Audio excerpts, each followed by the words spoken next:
Hello, it's Gabby here for you. Before we jump onto this week's podcast, I just want to let you know about 2 ways that you can work with me. First of all, I do one-to-one coaching and I do that via Zoom, so we can jump on a Zoom call at a time to suit you.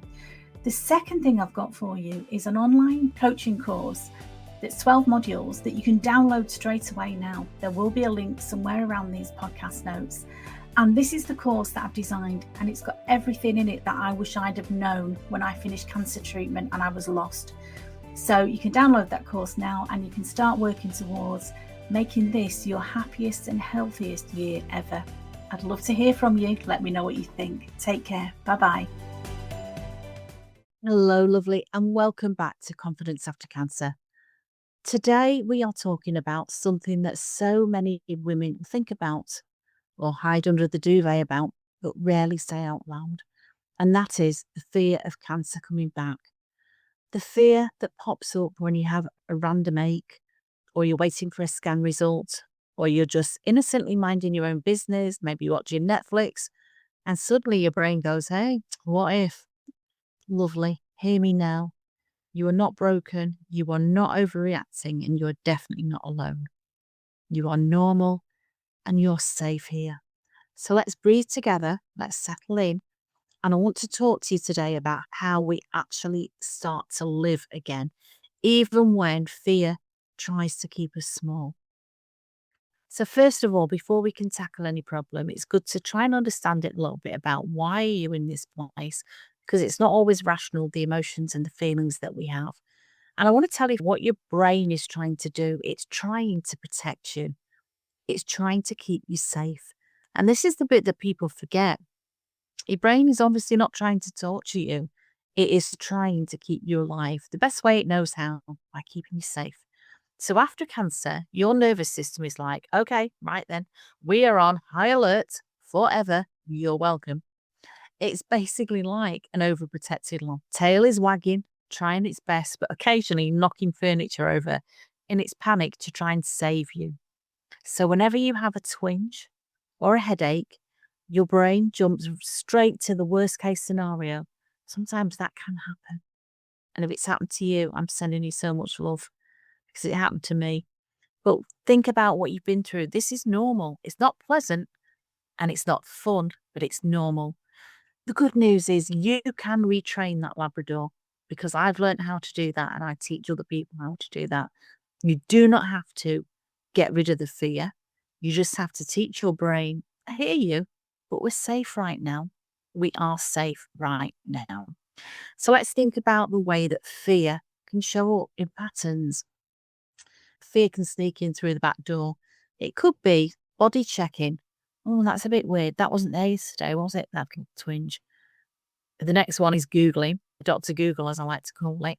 And I think, honestly, Google should come with a warning label. Side effects may include panic, sweating, and dramatic conclusions. That's not even to mention the amount of nonsense that people can write unashamedly on the internet.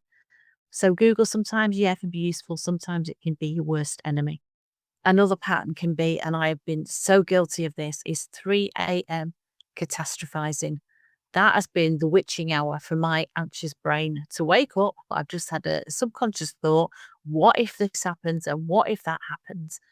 Which leads me on to the next one, the pattern that I used to have, which was planning my own funeral by breakfast.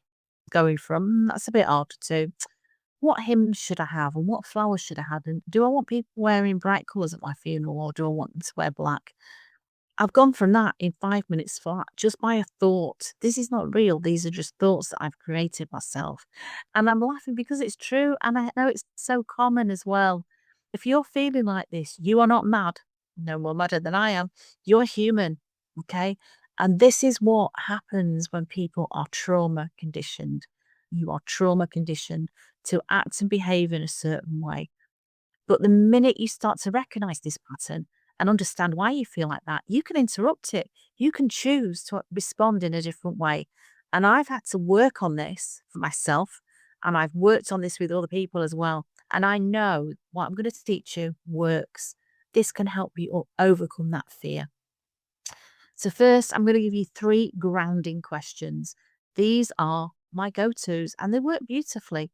When fear spikes, I want you to pause and ask yourself, number one, what is the fear?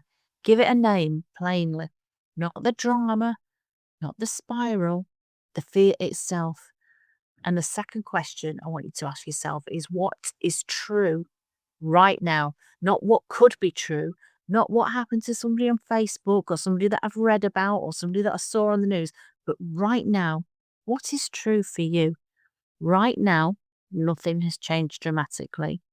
Most importantly, I'm safe, sat on my sofa with a blanket round me. The grounding question to bring me right down from this fear was, what do I need in this moment? 9 times out of 10, it could be one of these things. Firstly, hydration. Talked about this ad nauseum because it's been so true. And I learned this on my nutritional healing course. A lot of illness, a lot of disease starts with dehydration. What else you might need is rest. When I'm tired, my thoughts can gallop away with me and I can become quite irrational. Another thing you might need is a distraction. Sometimes just sitting down with a good book or watching a gripping movie or being involved in an activity that you really got to focus on. For some people, it's arts and crafts, but whatever you choose as a distraction, that can really help.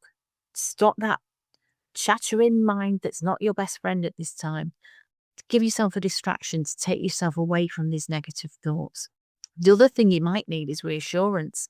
See, it might be for me, with my shoulder pain, it was just, do you know what? I'm going to get onto my doctor. I'm going to tell her exactly how worried I am about this and say that I want to check up. And I did that, and she actually booked me in for an x-ray the same day. It scared me a little bit, but I went and had my x-ray and felt so reassured afterwards. The other thing you might need in this moment is a chat with somebody who gets it. It could be a good friend, somebody in your family, it could be a counsellor or a therapist, it could be a coach. A chat with somebody who gets it can just help you let it all out.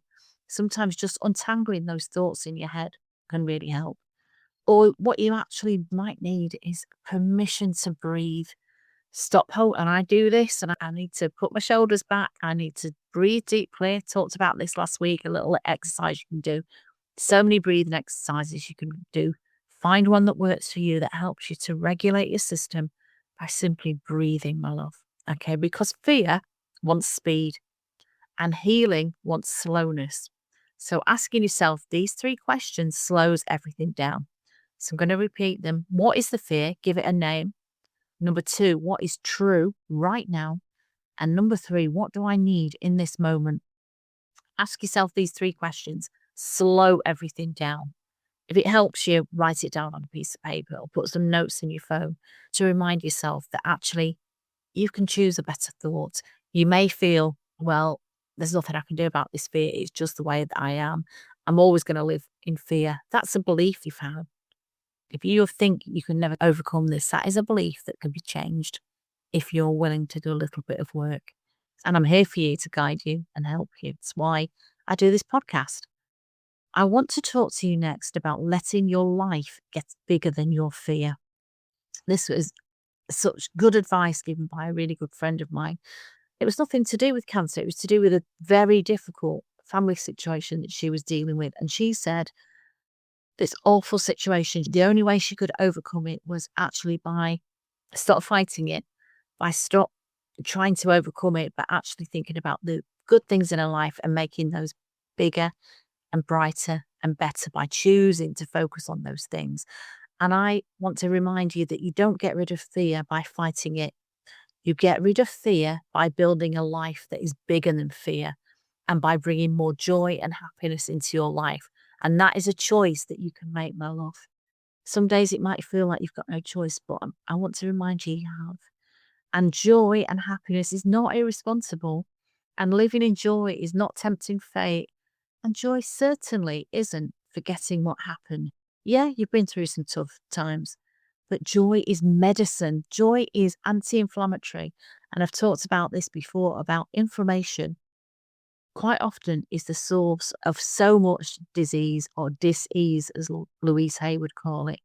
So what you can choose a better thought, and joy is medicine. Because when your days are filled with things that nourish you, like purpose, connection, rest, laughter, music, dancing, being in nature, whatever it is that gives you joy. Fear has less space to take over. It's when we're alone and it's when we allow this space that fear can really get a grip of you. But we can choose to do something about that, because I want to remind you that you've not survived for no reason. Your life deserves that expansion, and you deserve to dream again, and you deserve plans bigger than your past. A listener has messaged me recently and said, I don't know if you can relate to this, but what she said was, I feel guilty when I make future plans, almost like I'm jinxing it. And I just want to say to that, no, my love, no, you're not jinxing it at all. And I want to remind you, hesitate to use the word should, because I'm not judging, but I just want to remind you, you've got choices. How about choosing no guilt, no superstition, and no shrinking yourself just because your brain still remembers the dark days? You might have that memory for quite some time, but thinking about what I've just said about bringing more joy into your life, let's make those joyful times bigger, brighter, and bolder in your life. And the dark days will become smaller, they become distant memories. It does become easier as time goes on. Yeah, I know that. But we can speed up that process by focusing on what we want to focus on, joy and happiness. So I want to remind you to make the plans, book the holiday, choose your favourite dress, spray your favourite perfume, or paint the room, redecorate, reorganise something, dream your dreams, whatever it is you want to do. Put a plan together and dream your dreams, because life is not meant to be lived in preempting grief. Okay, your future is allowed to be big and bright. Even if fear occasionally taps you on the shoulder, let's make that occasionally, not overcoming, not overshadowing everything in your life. Okay, and I just want to remind you about my Powerfully You coaching program, because inside Powerfully You, we work on exactly this. We work on learning to trust your body again. We work on emotional regulation.